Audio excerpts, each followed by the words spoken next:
오늘 말씀은 마가복음 1장 35절에서 39절입니다. 마가복음 1장 35절에서 39절. 하나님과 이런 긴밀한 교제를 나눈 예수님께 어떤 일이 생깁니까? 어떤 일이 일어납니까? 우리가 36절, 37절을 다시 한번 봉독합니다. 36절, 37절 함께 봉독합니다. 제가 봉독해 올리겠습니다.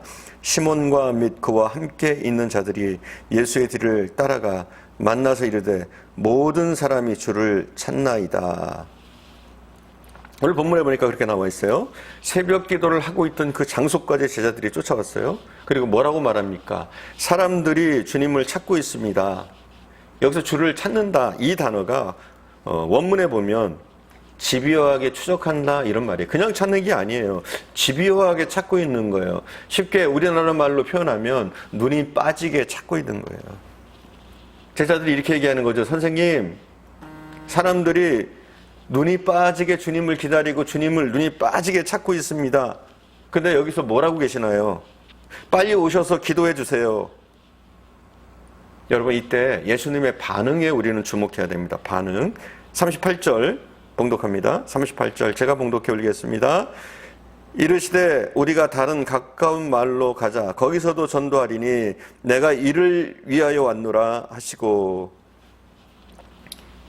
제자들의 요청 앞에 예수님은 거절하십니다. 이렇게 말씀하십니다. 오늘은 나에겐 다른 계획이 있어. 이곳에서 환자를 고치는 것이 아니라 이제 다른 마을로 가서 전도를 해야 해. 주님은 사람의 압력에 끌려다니지 않으셨습니다. 사람들이 하자는 대로 그냥 끌려만 다니지 않으셨어요. 그분은 계획대로 비전을 가지고 목적을 가지고 하루하루를 사셨는 줄 믿습니다.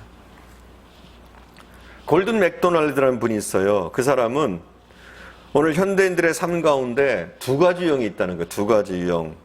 삶을 사는 방법 두 가지 유형. 하나는 충동적인 삶을 사는 사람들이 있다는 거예요. 그냥 하자는 대로 끌려다니고 충동적으로 느껴지는 대로 감정적으로 살아가는 사람들이 있다는 거예요. 그래서 두 번째 유형은 어떤 사람들이냐? 소명에 의해서 인생을 사는 사람들. 소명. 그렇죠. 삶 속에 무엇이 중요한지, 무엇이 바른지, 무슨 일을 해야 되는지 분명한 목적과 의식을 가지고 사명을 쫓아서, 자기의 소명을 쫓아서 사는 사람이 있는 거예요. 많은 사람들이 충동적으로 살아갈 때가 많아요. 의미 없는 일, 또 의미 없는 시간, 바쁘게만 보냅니다. 바쁘기만 한 거예요. 그래서 끌려다니는 인생을 살게 되고 그냥 충동적으로 살게 되고 그렇습니다. 저는 오늘 이 시대를 살아가는 한국인들의 삶의 가장 염려스러운 점 가운데 하나가 무엇이냐면 충동적인 삶이에요. 너무 충동에 이끌리는 거예요. 삶의 가치관이 없습니다. 그러다 보니까 자기의 성향까지도 다른 사람의 충동에 의해서 바뀝니다. 정치적인 성향이 바뀌고 충동에 의해서 무엇이 중요한가를 몰라요. 우선순위가 없어요. 바쁘기만 해요. 바쁘긴 무지하게 바빠요. 의미 없이 바쁩니다. 그리고 끌려다녀요. 충동적으로 살아요. 자기 뜻이 뭔지도 모르고 착각할 때도 많아요. 그러다 보니까 삶이 힘겹기도 하고 또 충동대로 되지 않을 때 화내기도 하고 이웃을 정죄하고 또 이웃에게 상처를 주고 자신도 상처를 받게 되죠. 왜 한국인들이 이렇게 바빠졌습니까? 왜 한국인들이 이렇게 여유가 없어졌을까요? 한국학을 연구했던 어떤 학자의 말에 의하면 한국 사람들이 옛날에는 안 그랬다는 거예요. 옛날에는 안 그랬대요. 그러나 산업화의 과정에서 변질되었다는 거예요. 그럼 언제부터 변질됐을까요? 이 한국학자의 말은 그래요. 라면을 먹는 날부터 변했다. 이렇게 얘기해요. 여러분, 옛날식으로 밥을 지어 먹으려면 얼마나 많은 시간이 듭니까? 장작을 패야죠. 그리고 불을 지핀 다음에 어떻게 합니까? 또 밥을 해야 돼요. 한참이 걸립니다. 한참이. 그리고 밥만 짓습니까? 밥을 짓고 나면 어떻게 해요? 아랫목에다 밥을 넣고 또 뜸을 들입니다. 계속 묻어놓고 뜸을 들여요. 자연스럽게 기다림의 문화가 형성되어지는 거예요. 삶의 여유가 없을 수가 없어요. 그래서 그 전에는 훨씬 여유 있는 민족이었습니다. 그러나 바쁜 산업화의 과정에서 라면 얼마나 편리합니까? 금방 되잖아요. 잠깐만 기다리면 되잖아요. 이러다 보니까 사람들이 계속 빠른 것만 또 급하게 행동을 합니다. 한국 사람들이 얼마나 급해졌는지 몰라요. 여러분, 급한 것 자체가 문제가 아니에요. 빨리빨리 하는 것 자체가 문제가 아닌 거예요. 그 속에서 여유를 잃어버린 것, 그리고 인생의 방향을 잃어버린 것, 인생의 목적을 잃어버린 것, 이게 더 심각한 문제인 거예요. 무엇을 위해서 살아야 되는지, 왜 살아야 되는지 이유를 몰라요. 자, 오늘 본문의 이야기인데요. 병 고치는 거 좋죠. 그렇죠. 좋은 일 아니에요? 환자들을 고쳐드리는 거, 귀신을 쫓는 거 좋은 일 아닙니까? 하지만 우리가 분명히 알아야 돼요. 예수님이 이 땅에 왜 오셨습니까? 환자만 고치려고 왔습니까? 귀신만 쫓으려고 왔습니까? 아니죠. 주님이 이 땅에 오신 목적은 뭐예요? 전도하려고 오셨습니다. 복음을 전하려고 오셨어요. 복음을 전해서 그 복음을 듣는 사람들이 구원받게 하기 위해서 주님이 이 땅에 오신 거예요. 전도하는 것이 목적이었어요. 하지만 제자들은 이 목적을 상실합니다. 그러나 주님께는 분명한 의식이 있어요. 분명한 의식이 있었습니다. 이곳에서 충분히 전도를 했다. 충분히 고쳤다. 충분히 하나님의 능력을 보여줬다. 이제 다른 마을로 가자. 그리고 그곳에서도 영혼을 구원하자. 예수님은 분명한 목적을 가지고 비전을 가지고 그의 발걸음을 옮기셨습니다. 또 저는 오늘 본문을 보면서 주님도 대단하지만 주님의 제자들도 못지않게 괜찮은 사람들이라고 생각돼요. 저와 여러분이 제자라면 주님의 이 거절에 어떻게 반응했을까요? 주님, 그래도 사람들이 눈이 빠지게 기다리는데 또 이렇게 고치고 나면 주님의 인기가 상승할 텐데 주님, 조금만 더 이곳에 머무시죠. 이렇게 우리는 설득했을지도 몰라요. 하지만 오늘 본문에 보면 제자들이 머뭇거렸다, 주님을 설득하려고 했다, 이런 내용이 전혀 나오지를 않습니다. 그냥 주님의 노에 그대로 예스하며 반응합니다. 주님의 거절하심을 하나님의 뜻으로 받아들입니다. 저는 한국의 크리스찬 문화가 성숙하려면 우리 크리스찬들이 노예에 대해서 잘 받아들일 수 있어야 된다고 봐요. 누군가 우리를 거절할 때, 우리의 말에 거절할 때 이 노예에 대해서 우리가 시험에 들지 말아야 돼요. 많은 분들이 그래요. 누군가 자기 의견을 들여주지 않으면, 자신이 의견을 피력했는데 그 의견에 대해서 노하면 굉장히 기분이 상해합니다. 그리고 어떤 생각을 해요? 나를 무시한다, 나를 모욕한다, 이렇게 생각하는 거예요. 여러분, 절대 그렇지 않아요. 나와 의견이 다르다고 나를 무시하는 게 아니에요. 나를 모욕하는 게 아니에요. 지금 현재 의견이 잠시 다를 뿐이에요. 현재 우리나라 국론이 둘로 갈라진 것 같아요. 국민이 둘로 나눠진 것 같아요. 보수를 지지하는 분과 또 진보를 지지하는 분들, 이렇게 나눠진 것 같아요. 그리고 이분들이 어떻습니까? 서로 철천지 원수처럼 여깁니다. 서로 싫어해요. 서로 미워해요. 여러분, 그럴 필요 없잖아요. 잘 생각해 보세요.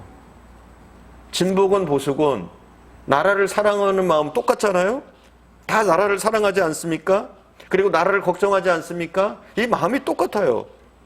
하지만 성향이 다르고 생각하는 방식이 다를 뿐이에요. 우리는 서로를 좀 이해할 수 있기 바라요. 진보를 지지하는 분들은 좀 보수적인 성향을 가진 분들의 생각을 좀 이해해주고, 아, 그럴 수도 있겠다, 이렇게 받아들여주는 부분이 필요하고요. 역시 마찬가지예요. 보수들도 마찬가지예요. 진보 측을 지지하는 그분들을 향해서 충분히 이 젊은 세대들은, 아니면 이런 상황에서는 그렇게 생각할 수 있겠네 하고 이해할 수 있는 모습들이 필요한 줄 믿습니다. 저는 진보를 지지하는 분이나 보수를 지지하는 분, 그들이 크리스찬이라면 서로 웃으면서 정치 이야기를 할 수 있고, 정치적인 성향이 다를지라도 서로 얼굴을 붉히지 않을 수 있었으면 좋겠어요. 그리고 웃으면서 서로 이야기할 수 있었으면 좋겠어요. 서로 정치적인 성향이 다르고 의견이 달라도 여전히 예수 안에서 서로 사랑하고 이해하고 아낄 수 있었으면 좋겠습니다. 데빈 맥케이라는 굉장히 유명한 신학자가 있어요. 이분이 시애틀에 있는 퍼시픽 유니버시티에서 이분이 총장으로 있을 때 이야기예요. 이분이 총장으로 있을 때 학교가 많이 발전했습니다. 그리고 이 학교가 100주년 개교 기념을 맞게 된 거예요. 이분이 학교도 성장했고 100주년이 됐기 때문에 나름대로 근사하게 100주년 기념식을 치르길 원했어요. 그래서 이 100주년 기념식을 졸업식과 함께 성대하게 치르려고 모든 준비를 했습니다. 오페라 하우스를 예약하고, 그리고 이 졸업식에, 이 기념식에 유명한 목사님을 초청했어요. 우리가 이름만 들어도 알 수 있는 그런 분이에요. 빌리 그레이엄 목사를 연사로 초청한 거예요. 그리고 이곳에서 좀 설교를 해주시기를, 기념사를 해주시기를 부탁을 드렸어요. 근데 거절의 편지가 도착을 했습니다. 빌리 그레이엄 목사님, 이분이 거절의 편지를 보냈어요. 데이빗 맥케이라는 이분이 쓴 책에 보면 무슨 이야기를 했냐면, 이 빌리 그레이엄의 거절의 편지를 자기는 받고서 감동했다는 거예요. 감동했다는 거예요. 어떤 내용이기 때문에 이 거절의 편지를 받고 감동합니까? 빌리 그레이엄 목사님이 이렇게 거절했다고 그래요. 편지를 통해서. 데이빗, 나를 당신 학교 졸업식에 연사로 초청해 주어서 정말 고맙네. 그러나 데이빗, 나를 잘 알지 않는가?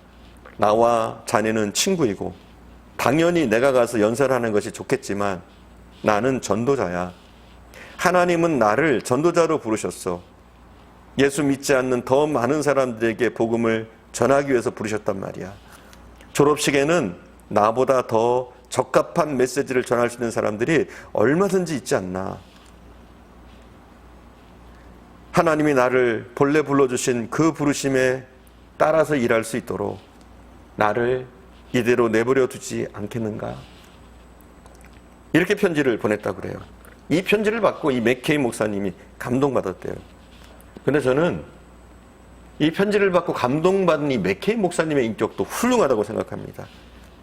자기의 초청을 거절한 빌리 그레이엄의 그 거절을 즐거운 마음으로, 감격하는 마음으로 수용할 수 있는 이러한 믿음, 이러한 용기, 이것이야말로 오늘날 우리 한국의 기독교인들이, 아니 모든 기독교인들이 본받아야 될 부분이라고 생각합니다.